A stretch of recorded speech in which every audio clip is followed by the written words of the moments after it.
بسم اللہ الرحمن الرحیم۔ شروع اللہ کے بابرکت نام سے جو بڑا مہربان نہایت رحم فرمانے والا ہے، اور درود حضرت محمد مصطفیٰ صلی اللہ علیہ وآلہ وسلم اور آل محمد پر۔ ایک قطرہ بذات خود کچھ نہیں ہوتا، لیکن جب وہ سمندر سے مل جاتا ہے تو سمندر کا حصہ کہلاتا ہے۔ ویسے ہی اپنی خودی کو فنا کر کے اپنے محبوب کو پانے والوں میں اللہ کے ولی حضرت شاہ شمس الدین تبریزی سبزواری رحمۃ اللہ علیہ کا نام یاد رکھا جائے گا۔ آپ کا شیزہ نسب تاریخ نے اپنے دامن میں کچھ یوں لکھا ہے: امام علیہ السلام ان کا بیٹا، امام حسین علیہ السلام ان کا بیٹا، امام زین العابدین علیہ السلام ان کا بیٹا، امام محمد باقر علیہ السلام ان کا بیٹا، امام جعفر علیہ السلام ان کا بیٹا، حضرت اسماعیل ان کا بیٹا، محمد ان کا بیٹا، اسماعیل ثانی ان کا بیٹا، محمد منصور ان کا بیٹا، سید غالب ان سے ہوتا ہوا، محمد صلاح الدین سے ہوتا ہوا شاہ شمس تبریزی سبزواری سے جا ملتا ہے۔ ان کو مشہور زمانہ شاہ شمس تبریز کے نام سے یاد کرتا ہے۔ آپ کی ولادت سے تقریباً 25 سال پہلے آپ کے دادا علی سلام الدین نے آپ کے والد محمد صلاح الدین سے کہا کہ اے میرے بیٹے، قریب اللہ تجھے بیٹا دے گا جس کا فیض سورج کی طرح پوری دنیا میں چمکے گا۔ ان کا نام شمس رکھنا اور اسے یہ میری امانتیں دینا، اور کہنا جو علم سے ملنا ہے وہ علم اس کے خون میں چھپا ہے۔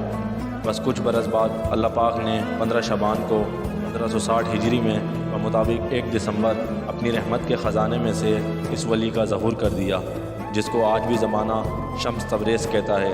آپ بچپن سے ہی تنہائی پسند تھے، سارا دن اندھیرے میں بیٹھے رہتے تھے اور اپنے والد سے مختلف علوم سیکھتے تھے، جن میں سے علم سلوک، علم نجوم، علم حقوق، علم نقالہ، علم امجد، علم لباب، علم جعفر اور علم نور، جنات نغت ہزاروں راز تھے۔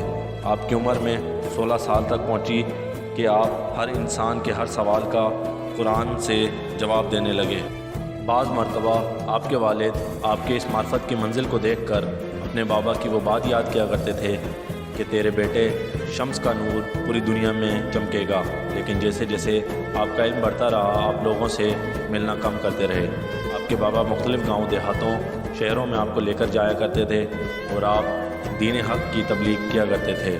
بس آپ کی عمر ابھی تھوڑی ہی بڑھی ہوئی تھی تو آپ کے والد نے آپ کی لگ طبیعت کو دیکھ کر حضرت جلال الدین کی بیٹی سے آپ کی شادی کرنے کا فیصلہ کر دیا۔ آپ والد کی خوشی کو دیکھ کر آپ نے شادی کر لی، اور اس سے آپ کو اللہ تعالیٰ نے 2 فرزند عطا کیے، ایک سید نصیر الدین اور دوسرے سید علاء الدین، جن سے آپ کی اولاد آج بھی پوری دنیا میں شمسی، تبریزی یا سبزواری سادات کے نام سے پائی جاتی ہے۔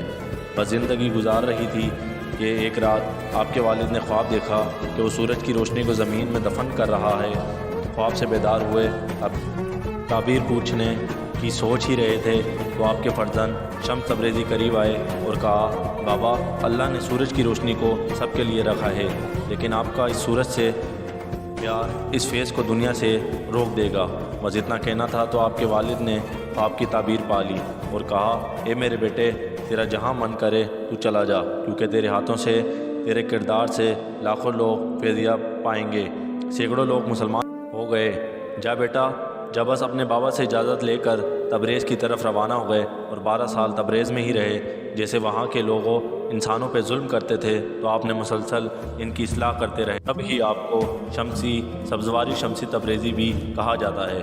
بس اس کے بعد شاہ شمس تبریز مکے کی طرف روانہ ہو گئے، اللہ تعالیٰ کے گھر کی زیارت کی، بعد میں روضہ رسول صلی اللہ علیہ وسلم پر آئے، وہاں سے نجف، نجف سے کربلا، کربلا سے بغداد، بغداد سے سامرا، سامرا سے پھر مشہد، مشہد سے کینیا، افریقہ، پوری دنیا میں مختلف جگہ جاتے رہے اور اپنے کردار و کرامت، علم و علوم سے لوگوں کو فیضیاب کرتے رہے۔ تب ہی لوگ آپ کو مختلف نام سے بلوانے لگے۔ روم میں شمس تبریزی، عراق میں شمس بغدادی، ایران میں شمس تبریزی سبزواری، کشمیر میں شمس پرندہ، افریقہ میں شمس قلندر، مصر میں شمس مصری اور شام میں شمس الدین کا نام سے یاد کیا جانے لگا۔ آپ کی ایک عادت ہوا کرتی تھی کہ آپ مختلف شہروں سے لوگوں کو درس اخلاق پا لیتے تو آپ وہاں سے پوچھ کر لیا کرتے تھے۔ وہ لوگ ڈھونڈتے رہتے تھے، آپ پھر کہیں ایسی جگہ چلے جایا کرتے تھے جہاں لوگوں کو اصلاح کی ضرورت ہوا کرتی تھی۔ تو تبھی آپ کی اعزازی قبریں کافی مقامات پر ہے۔ ایران میں بھی آپ کی اعزازی قبر بنی ہوئی ہے، روم میں بھی اعزازی قبر بنی ہوئی ہے، ترکی میں بھی آپ کی اعزازی قبر بنی ہوئی ہے، قراقرم میں بھی، کیونکہ آپ لوگوں کی اصلاح کے بعد اچانک وہاں سے چلے جایا کرتے تھے اور لوگ آپ کو ڈھونڈتے رہتے تھے اور آپ کی اعزازی قبر بنا لیتے تھے۔ ایسے گھومتے گھومتے آپ کی عمر مبارک تقریباً 60 سال کے قریب ہوئی تو آپ روم پہنچے۔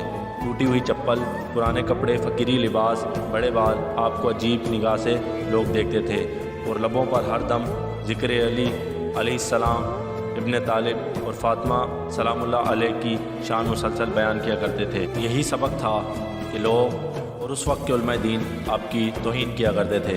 ایک مرتبہ روم میں آپ چل رہے تھے، دیکھا کہ ایک عالم جس کو زمانہ جلال الدین رومی کے نام سے پہچانتا ہے، اپنے شاگردوں کو درس دے رہا تھا اور اس کے ساتھ وہ انمول کتابیں جو ہاتھ سے لکھی ہوئی تھی، جس میں کچھ اس کے والد کی ہاتھ کی لکھی ہوئی کتابیں بھی تھیں۔ شاہ شمس تبریزی قریب آئے اور کہنے لگے، اے اپنے آپ کو عالم کہنے والے، یہ کیا ہے اور تم کیا کر رہے ہو؟ مولانا رومی نے اوپر دیکھا، پھٹے ہوئے کپڑے، ٹوٹی ہوئی چپل، بڑے بال، چہرے پر مٹی۔ جب اس حال کو دیکھا تو کہا، بابا کہیں اور جاؤ، میں بچوں کو پڑھا رہا ہوں اور یہ تمہارے سمجھ سے بالا تر ہے، جاؤ جاؤ یہاں سے جاؤ۔ یہ کہنا تھا۔ شاہ شمس تبریز نے دیکھ کر ان کی ساری کتابوں کو ساتھ میں ندی تھی اس میں پھینک دیا۔ پھینکنے کے بعد مولانا رومی پریشان ہو گئے، اپنے ہاتھ سر پر رکھ لیے اور کہنے لگے کہ اے بابا، تم نے یہ کیا کر دیا؟ تم نے غضب کر دیا، تم نے اتنی انمول کتابیں میرے دادا میرے بابا نے اتنی مشکلات سے لکھی تھی، ساری تم نے ندی میں پھینک دی، یہ تم نے کیا کیا؟ مولانا رومی کے شاگرد شاہ شمس کی توہین کرنے لگے۔ آپ سب کو دیکھتے رہے اور اشارہ کیا، رکو۔ ندی میں ہاتھ ڈالا اور ایک ایک کتاب کو باہر نکالا اور مولانا رومی کے ہاتھ میں وہ کتابیں ایک ایک کر کے جمع کرا دی۔ مولانا رومی نے جیسے دیکھا کہ کتاب خشک اور ان کتابوں سے مٹی نکل رہی ہے، دیکھ کر حیران ہو گئے۔ وہ شاہ شمس تبریز سے پوچھنے لگے کہ بابا یہ کیا ہے؟ شاہ شمس تبریز نے کہا، یہ وہ ہے جو تم نہیں جانتے۔ بس یہ شاہ شمس تبریز یہ کہہ کر چلے گئے اور مولانا رومی اپنے شاگردوں کو چھوڑ کر شاہ شمس کے پیچھے پیچھے جانے لگے اور قدموں میں گر گئے اور کہنے لگے، مجھے معاف کرنا، مجھے اپنا شاگرد بناؤ، جو علم تمہارے پاس ہے مجھے بھی سکھاؤ۔ تو شاہ شمس تبریز نے کہا، علم ڈھونڈنے سے نہیں، خود کو کھونے سے ملتا ہے۔ ایک قطرہ کچھ نہیں ہوتا، لیکن جب وہ سمندر سے مل جاتا ہے تو سمندر کا حصہ کہلاتا ہے۔ بس اس دن سے مولانا رومی سارا دن آپ کے قدموں میں بیٹھ کر آپ سے فیض حاصل کیا کرتے تھے اور آپ کے مرید بن گئے اور رقص کرنے لگے اور لوگوں کو پڑھانے کے بجائے اپنے آپ میں کھو گئے، خدا کے عشق میں خود کو گم کر دیا۔ جو مولانا رومی کے شاگرد تھے وہ دن بدن حضرت شاہ شمس تبریز کے دشمن بن گئے۔ مولانا رومی خود فرماتے ہیں کہ مجھے جلال الدین رومی کو یقین اور معرفت شاہ شمس سے ملی۔ جب آپ کے دشمن زیادہ ہو گئے تو آپ کو قتل کرنے کا منصوبہ بنانے لگے، تو آپ روم سے ہجرت کر گئے۔ آپ کو مولانا رومی ڈھونڈنے لگے تو آپ نے خواب میں آ کر فرمایا، آپ کو جتنا علم چاہیے تھا آپ لے چکے، اب اس علم کو اپنے الفاظوں میں ڈھال کر لوگوں تک پہنچائے۔ آپ خواب سے بیدار ہو کر اپنے علم معرفت سے لوگوں کو متوجہ کرنے لگے اور عشق میں آپ نے ایک اعزازی قبر بنا لی۔ جب بھی آپ کو شاہ شمس کی یاد آتی آپ آ کر سلام کر لیتے اور شاہ شمس تبریز وہاں سے آ کر حضرت علی علیہ السلام کے روضے پر بیٹھ کر ایک فقیر کی طرح زندگی گزارنے لگے۔ پھر آپ بغداد کچھ عرصہ قیام کرنے کے بعد چلتے چلتے دریائے چناب سے ہوتے ہوئے ملتان آ پہنچے۔ ملتان کا تاریخی پس منظر کچھ یوں ہے کہ یہ شہر صدیوں سے آباد ہے۔ ہزاروں سال پہلے ایک قوم جس کا نام مالی تھا یہاں آ کر رہنے لگی۔ پہلے شہر کا نام مالی استھان جو رفتہ رفتہ مالی تان اور ملتان ہو گیا۔ آپ نے اسی شہر میں دنیا سے پردہ فرمایا اور ملتان میں ہی آپ کی قبر مبارک موجود ہے۔ آج بھی ہزاروں لوگ دنیا بھر سے آ کر آپ کے مزار پر حاضری دیتے ہیں اور فیض حاصل کرتے ہیں۔